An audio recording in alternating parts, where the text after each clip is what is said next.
Hey guys, so this has been my last video shooting in WhiteStone Queens, as I am have some exciting endeavors coming up, some good projects I'm working on with a couple buddies of mine. Don't want to explain too much, and I hope I'm not going to jinx it and everything happens the way it should unfold, because the barbell basket is no joke. So I just wanted to go to Babylon, basically Babylon, and see where the magic takes me. So, what I want to say is that Uranus, right, the heavens, and Gaia, the earth, just like the magnetic North Pole and South Pole, just like any dualities that we call dualities, or anything like that, they're never separate. They are not isolated. They work together. They always have and they always will. You cannot take a magnet, chop it in half, and get, you have north on one side, south on the other. You can't chop a magnet and get two norths or two souths. It has to be, the second you chop a magnet in half, it's going to be north-south, north-south. Always. So it always works as a unit. You can never separate the North Pole from the South Pole, okay? You can never separate the North Pole from the South Pole because they are a unit. Now, when it comes to that unit, that's the hologram. That's the holographic nature of everything. Like the torus field, which is a great emblem by Uranus and Gaia. They represent the torus field, okay? They represent the torus field. Heaven and earth. Up and down. Masculine penetrates the feminine. That's the matrix. Okay? That's the matrix. Father, mother. The first sign is Aries, which is double masculine, right? You're dealing with Mars, ruler, and Sun as an exaltation. You go to the next sign, and it's Venus, a double feminine now, right? Venus ruled, and moon exaltation. And then you go to Mercury, you go to Gemini, now it's straight Mercury, the child, the one who questions everything, the trickster energy, the one that lies a little bit. Lie, look at that, I said the word lie and this came on. I said the one who lies a little bit, look at that, globe. Terra firma, always has been, always will be, geocentric. Astrology is geocentric. And the astrologers that say, you can try heliocentric. Why? It doesn't work. It doesn't make sense. Heliocentric doesn't work. Otherwise, astrologers would use it for everything. Now, there's so much going on in the world right now. I just want to stick to the basics. Plasma, the squatter man. This symbol is so important because all religions come from this symbol. You see so many, when you contain plasma, that's how it looks. Okay, when you contain plasma, that's how it looks. Plasma in the sky, the same thing. So the ancients would draw these petroglyphs. All these petroglyphs would be representations of the what they saw in the sky. Okay, and all religions come from this as well. Electromagnetism, literally a torus field. Now, Squatter Man does go back to the land, and I want to get into that, a whole project I'm going to be working on when it comes to land and squatting man. The oldest symbol, right? Combining the heavens and the earth. Pointing up and down, combining the heavens and the earth.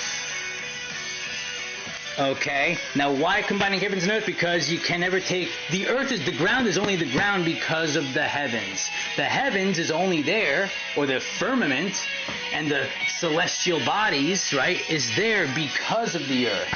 And the medium in the middle, or the medium, literal, they call it the medium. Why? The medium is the ether, which is in the middle. It's between heaven and earth. It's the true medium. The true medium is the quintessence. The quintessence is the fifth element, right, which is the center. It's the center of the torus field, in between heaven and earth. That's where you get your power. That's where all your power comes from. Right? Gaia, the negative charge, and Uranus, or the seed, the masculine, the man, the father, who gives the positive charge to the mother. And then, of course, you know how procreation works. Just look at Leo, right? Leo is a sperm, and it represents children and lovemaking and passions. The lesser mysteries, yes, the lesser mysteries and the greater mysteries. the lesser mysteries focused on the springtime, right, and the killing of something, or the rebirth, right, the killing of something to represent the rebirth and the erection of nature. That's why, Jesus dies in that. So many deities have died around Easter, only to be reborn a few days later. And it's the story as old as time. It's the torus field energy as old as time. Dionysus, Zeus, Krishna, Ishwara, Yeshua. It's the story as old as time. Baal, right? Baal and Jupiter would be the thunder gods. There's so many thunder gods. And the thunder gods would control the lesser mysteries because it's the sacrifice of an animal. It represents the lower side of nature. Now, we all need that. Well, we don't know that part of ourselves sometimes. We're scared of the lesser part, the lesser mysteries. And the greater mysteries deal with, let's say, a diet that's closer to the heavens, in a way, where you're dealing with mysteries of the Eleusinian type. All right. Now, I'm not going to get too into the mysteries right now. This is such a long topic. But, yeah, here's a little picture of the black sun, terra firma. Of course, the ether, right, in action. The green flash when the sun sets. It never truly sets. It just goes straight down. But you have to understand the science of horizon mathematics. The law of horizon. Whatever happens there at the horizon, it's what shapes our eyesight, right? As far as the eye can see. But we can do this. We can do experiments in our house. We can do all these little experiments to mimic how Mother Nature works. And I just got this book yesterday. Someone gave it to me, The Greater Gotham.